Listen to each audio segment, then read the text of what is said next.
Good afternoon students.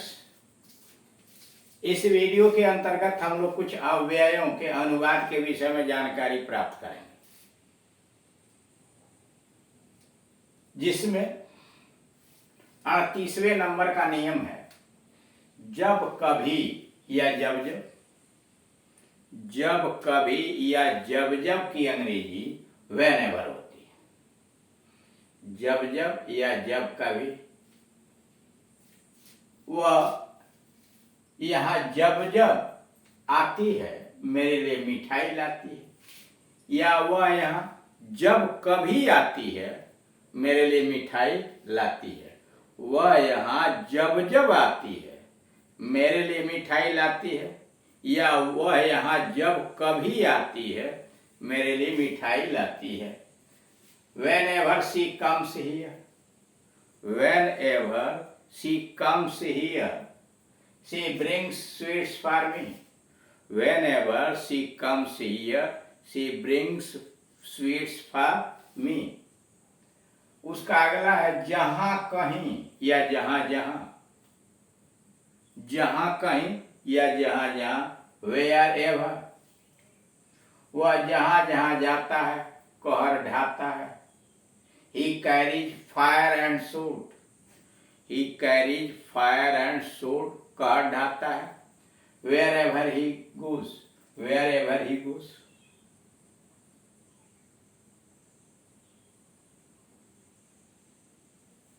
Nehru ji जहां जहां गए वहां वहां सम्मान हुआ।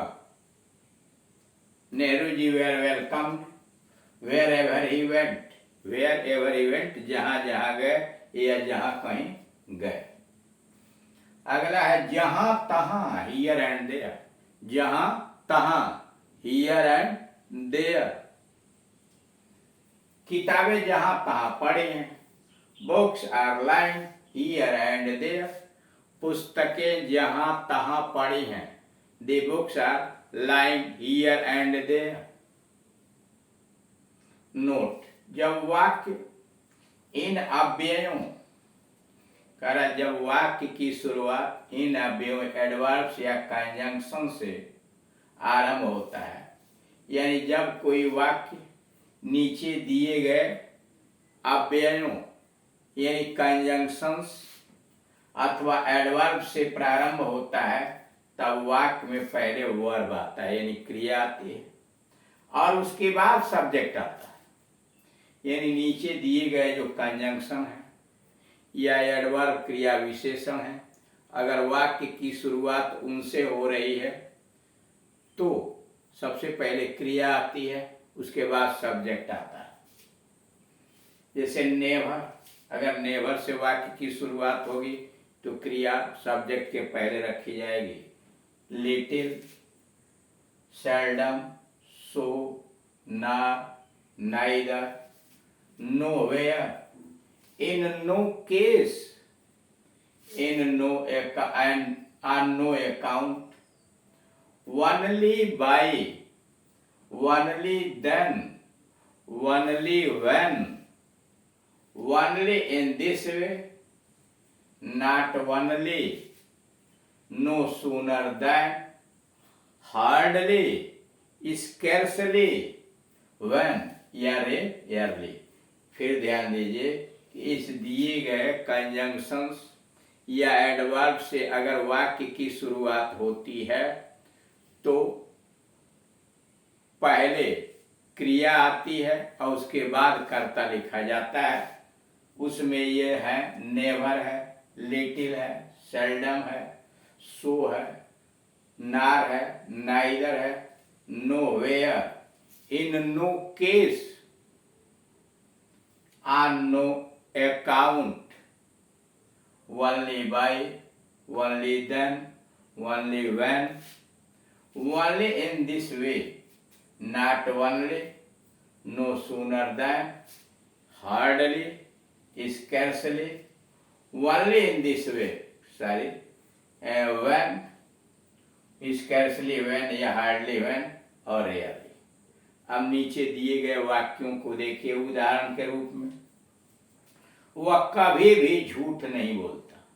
वह कभी भी झूठ नहीं बोलता। अब प्रेशर डालने के लिए, दबाव डालने के लिए कैसे लिखा गया है? Never does he tell lies. वह कभी भी झूठ नहीं बोलता। Never does he tell lies. यहाँ देख रहे हैं नेवर से वाक्य की शुरुआत हुई है तो पहले क्रिया डज आया, तब करता आया।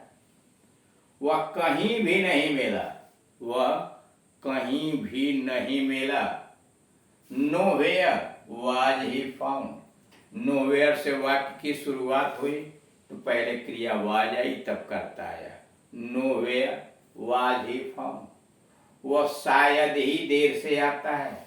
वह शायद ही देर से आता है। Seldom is he late. Seldom is he late अथवा rarely is he late. Seldom is he late या रेयरली इज ही लेट। वह तभी सफल हो सकते हैं। आप तभी सफल हो सकते हैं। Only then can you be successful.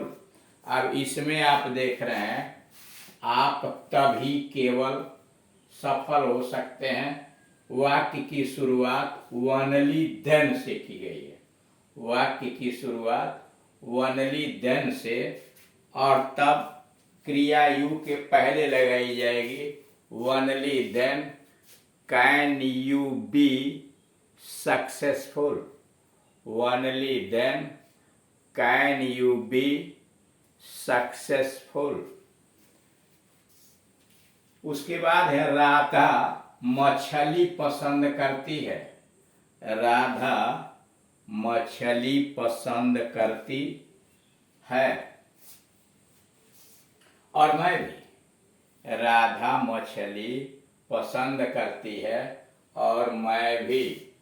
Radha likes fish and so do I.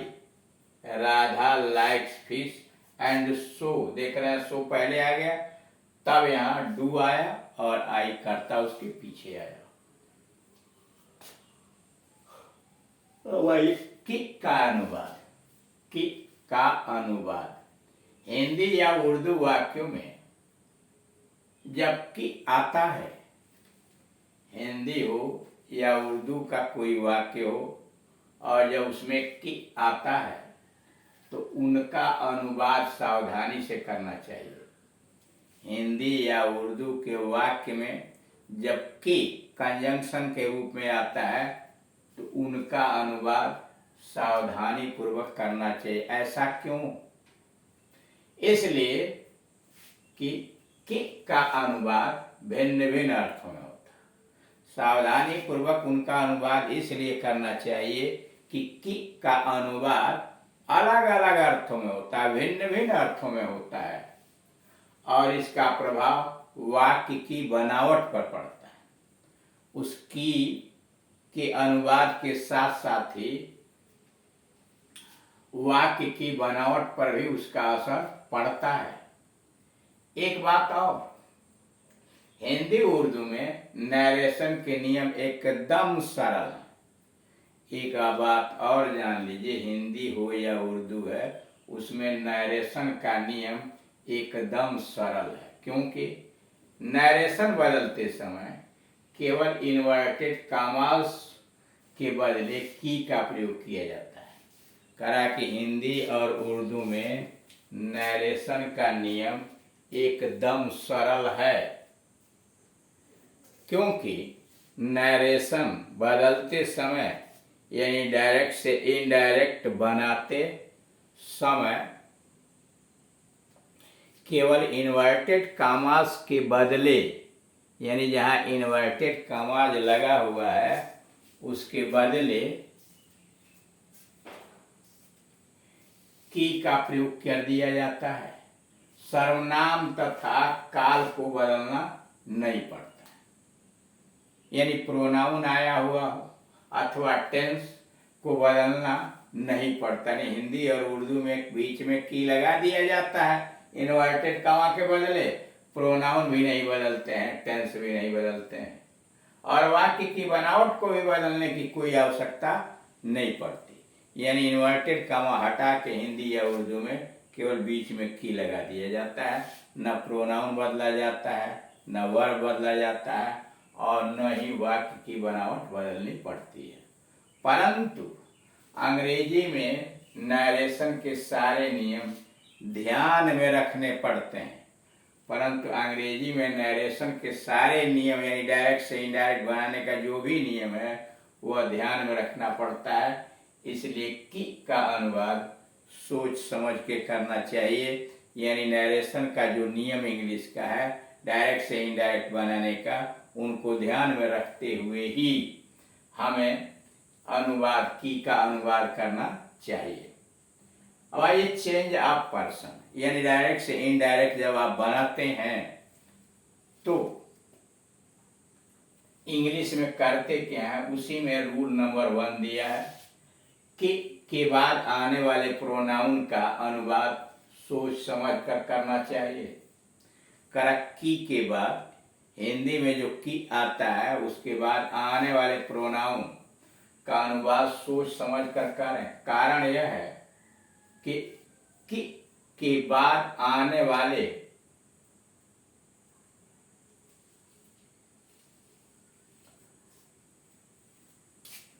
आई का अनुवाद, मैं का अनुवाद, की के बाद आने वाले मैं का अनुवाद सदैव आई नहीं होता। कहा जा रहा है कि की के बाद आने वाले प्रोनाउन को सोच समझ कर अनुवाद कीजिए। कारण यह है कि की के बाद आने वाले मैं का अनुवाद सदैव आई ही नहीं रहता है। उसी प्रकार तुम का अनुवाद सदैव यू ही नहीं होता। करा की के बाद आने वाले आई मैं का अनुवाद सदैव आई नहीं होता है, और उसी प्रकार तुम का अनुवाद यू नहीं हुआ करता। जैसे राम ने सोहन से कहा मैं जाऊंगा। Ram told Sohan that he would go. I would go नहीं, he would go. Ram told Mohan that he would go. दूसरा, मोहन ने सोहन से कहा तुम जाओगे। Mohan told Sohan that he would go. Mohan told Sohan that he would go. शेष इसके बाद वाले वीडियोस के अंतर्गत चेंज ऑफ पर्सन के विषय में जानकारी दी जाएगी।